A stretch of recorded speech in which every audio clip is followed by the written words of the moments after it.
Yun mga kabady,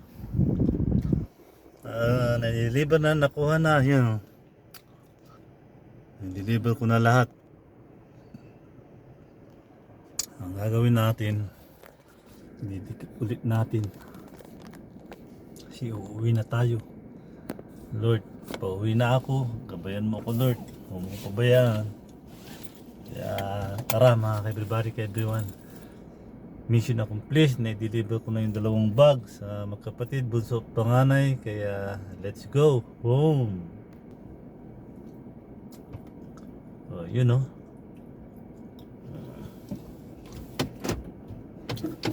Tara na. This time all the world, love and hope. I always love you, love. I always love you.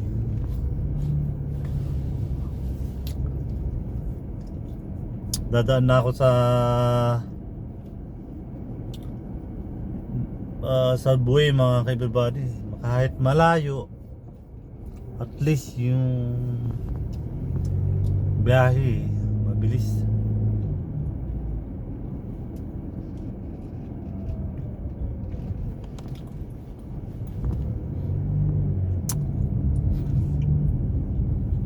Malupit.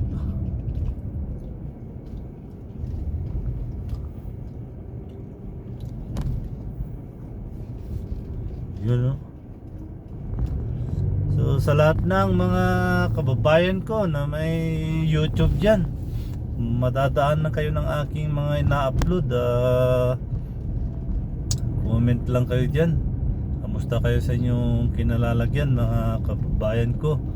Dapat lang malaman nyo, bilib ako sa kulay nyo. Kayo ay Pilipino, maitim o maputi, meron naman kayo manggi. Dapat nyo malaman nyo, kayo ay Pilipino. Sige, okay lang bro. Nag-thank you yung nag-thank you yung Diano. Tingnan nyo yung Diano. Parehas ko. 128 na mga pare, kaparehas ko, nasa biyahe pa rin to. Siguro magsusundo pa to. Ako uwi na ng bahay. Deliver ko na yung mga gamit ng mga kapatid. Dito sana ako dadaan mga kabady, sa kaliwa, yung kinaliwa nila mga yan. Shortcut lang yan, malapit lang, kaso baka masabit ako sa traffic. Kaya dito na lang ako sa malaki. Kahit malayo, mabilis yung takbo. Dito hindi ko pwedeng birahin ng 100 kasi limit lang dito 80 lang. Ay, napiwa man, tingiwat ko man apo. Ako man nakakita.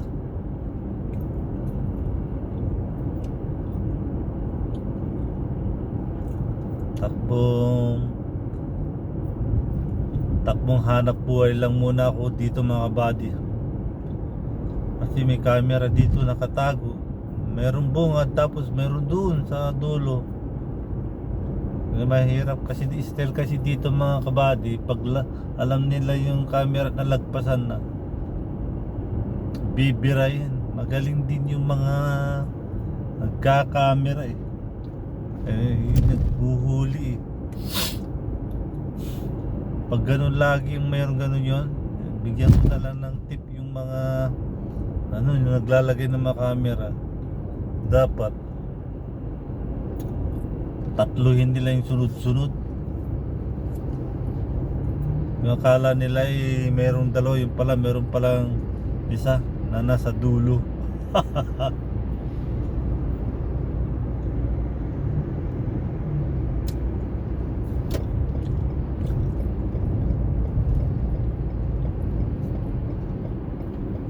Natin yung placer kasi nasa likod natin kabayo. Naka-placer ka, tumututok pa rin. Yan iwasan ko na lang. Diba yung mga kabady? Yan Di yata Saudi. Pero wagas di magpatakbo eh. Ayun oo. Siguro parang Pilipino.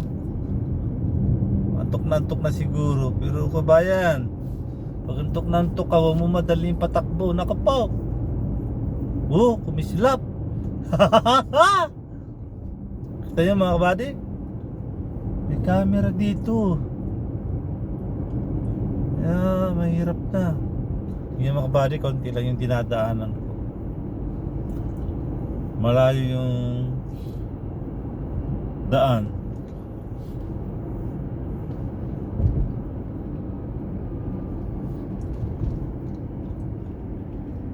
Pero konti sasakyan. Yun o. Tapos tara tayo ng malaking daan. Let's go!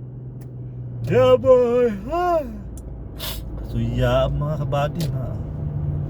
Makapasuya.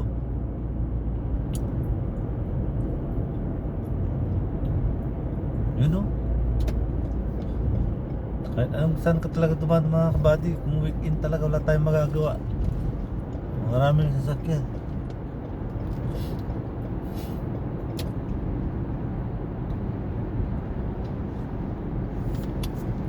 Malapit lang sana si Bus Marlik. Daanan ko kaso marami pa rin mga kabady. Ayun.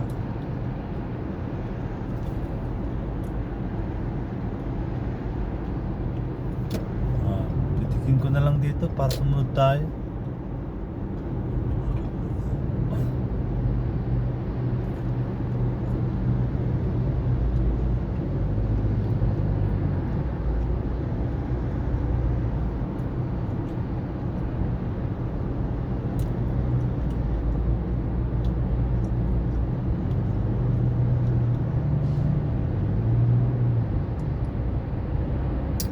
Tingnan mo mga kabady, di ba?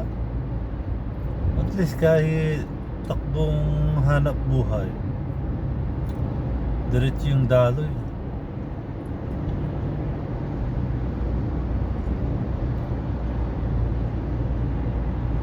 Diba? Papunta lang sa Bunso ang nasabit sa kudo mga kabady. Inabot ako ng 34 minutes yata.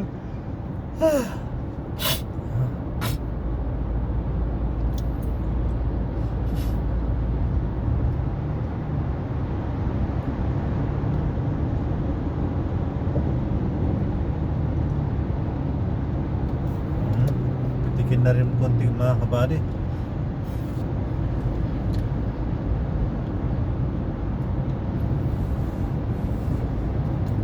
Tikin ko rin ng mabilis na kasi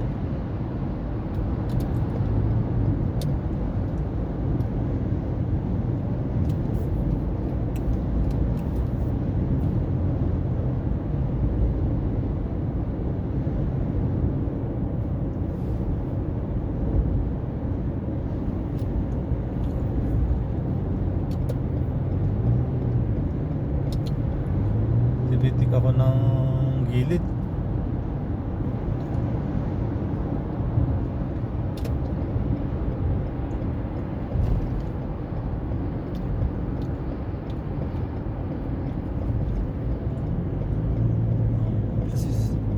Titik ako ng plaza sa kaliwa.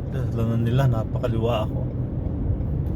Ito mga everybody, dyan may camera dyan eh. Hindi ko alam kung bakit tinanggal nila. Siguro maraming nagre-reklamo. Kasi nakakadisgrasya talaga mga kabady. Biro mo yung pa-exit ka. Kasi karamihan dito umi-exit ng 100. Tapos biglang may makitang camera, magpre-preno yan. Siguro yung tinanggal doon kasi mali yun talaga mga kabady. Tsaka dapat pagpataas na daan, dapat hindi nila nilalagyan kasi kailangan mo ibuwili yung sasakyan mo eh. Pataas yun eh. Sa mga tulay na pataas dapat hindi nila nilalagyan doon sa bungad. Marami talagang magkakamali doon kasi nga Kahit sinong driver, kung pataas yung daan, talagang mag-i-speed up ka. Eh, di ko alam kung bakit doon inilalagay ng ano eh. Lalagay ng camera.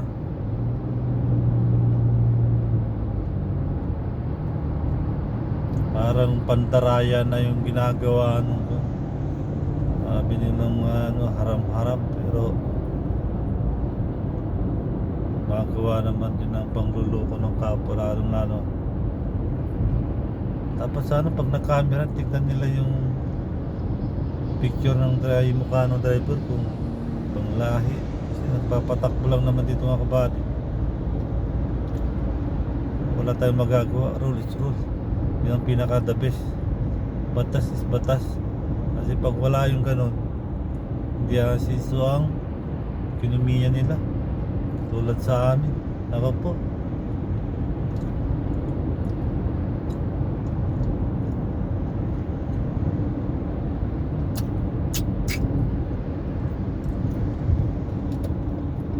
Tignan niyo mga kabady, unti lang ang sasakyan dito, malayo, pero ang patakbo ko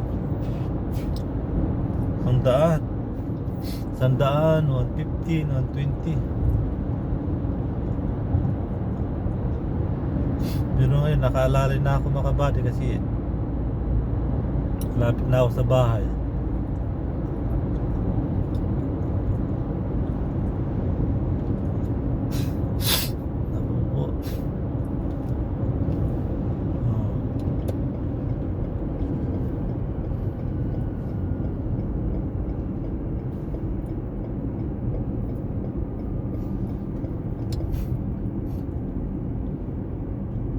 Ano ka overtake dito eh, nakapagitna yung linya. Hindi mo alam kung kakaliwa siya o kakanan. Kambal siguro utak nito.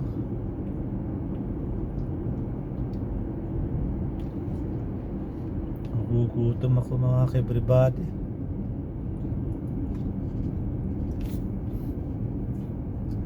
Kaya ang bilihin. Eh wala na palang bilihan. Alauna midyan ay alauna midyan na mga everybody. 1:38 na. Tama yung hinala ko. Alas 2 ako kabalik. Kasi 30 minutes sa bunso, 30 minutes din yung papunta sa pangalan. Pagawa.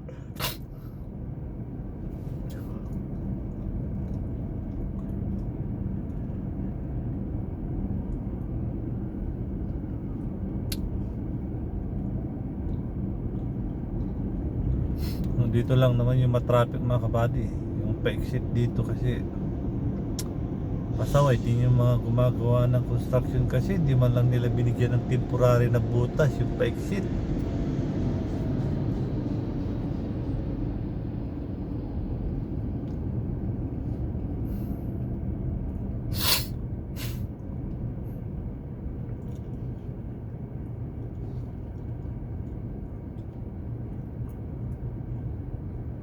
Kaya dumami sa sasakyan dito mga kabady kasi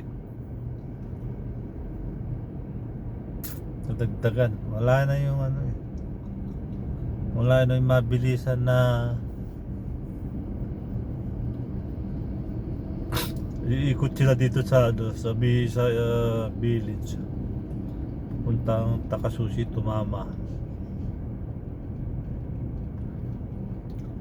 Sinara nila kasi yung pa-exit dyan.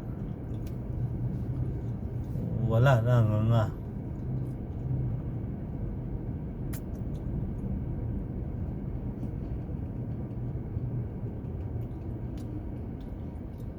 Dapat itong service na road to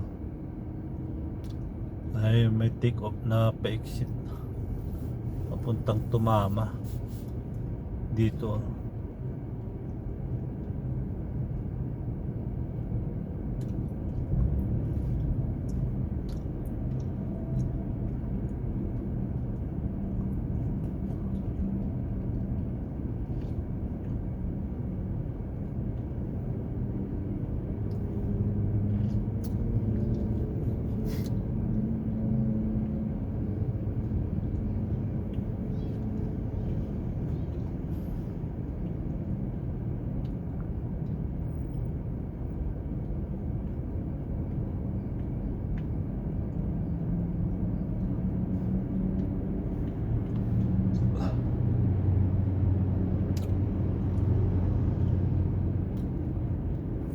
Kasi mga kabady, baka doon ako duman sa kabila mga kabady, yung malapit.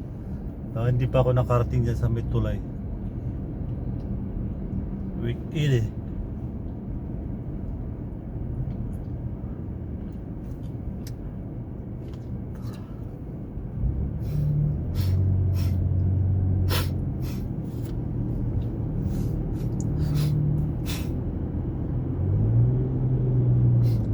Ito mga kabady eh.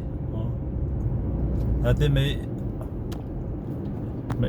exitan dito dati dyan. Yan, ito. Nasara no? Oh. Nasaraan. Kasi may ginagawa silang poste. Ayun yung poste kadugtong niya mga kabady. Ayan. Kita nyo? Yun ang kaba. Ano? May orange. Wala mo, train yan o ano. Daan pa exit. Ha?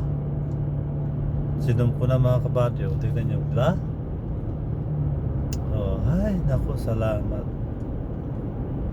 Hindi ka anong traffic dito. Dito mga kabady, siksikan dito ng maaga. 6 to 7. Ganun. Siksikan dito. Sa umaga. Hapon naman 4 to 8. Office hour.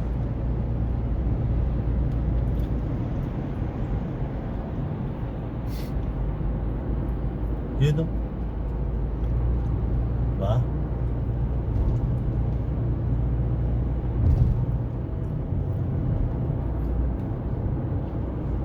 Buhay talaga family driver. Pag mag-a-apply kayo rito mga kaibigan, lalo na mga buhat.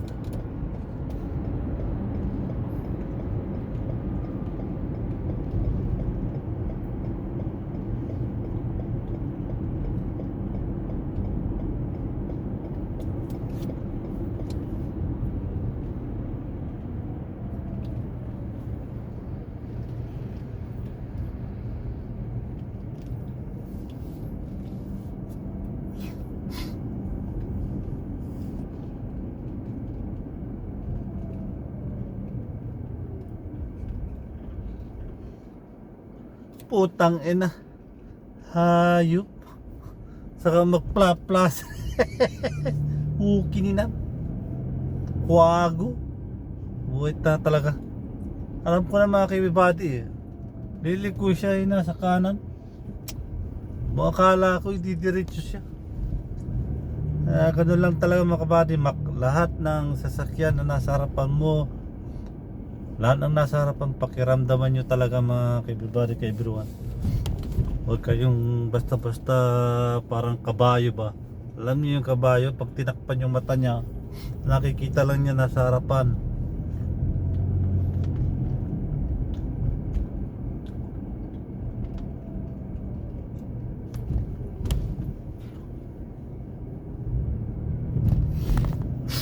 So ganun lang ang buhay mga kaibigan. Ganun lang ang buhay. May driver. Kailangan mo talagang magtiis, magtiyaga. Napakadaling mag-asawa, pero yung obligasyon mo, magkaroon ka ng obligasyon, anak, Diyos ko po, sobrang hirap. Lalo na pag napaaga, wala kang pera sa ipon, wala kang pundar, wala mga kabady. Baka ikaw yung bagong pako. Yung yung pako mga kabady, di ba matulis yun? Oo. Kahit pukpuk ka ng pukpuk ka ng pukpuk, yung pin nun, yung pin niya, yung pinakadulo, bumabaon siya. Baka nagkakaroon ka ng pag-asa na mabutas mo, pero hanggang doon lang yun. Kailangan naging concrete nail ka. Kailangan bago ka mag-asawa pala. Wala tayong magagawa eh. May feelings tayo eh.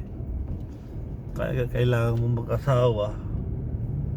Ipon ka talaga habang nag-aaral ka pa. Kailangan dapat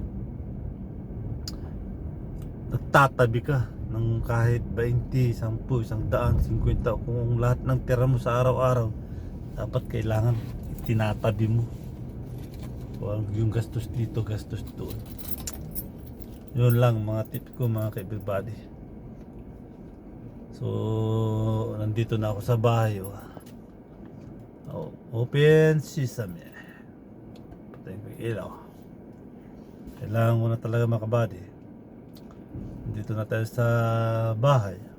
Ando na yung basketball ring na libangan ko pag wala sila mga kabady. Yan, nagpa-practice ako ng shooting. Nagsushoot, puti na lang. So yun mga kabady, hanggang dito na lang. Feel at home, sleep well.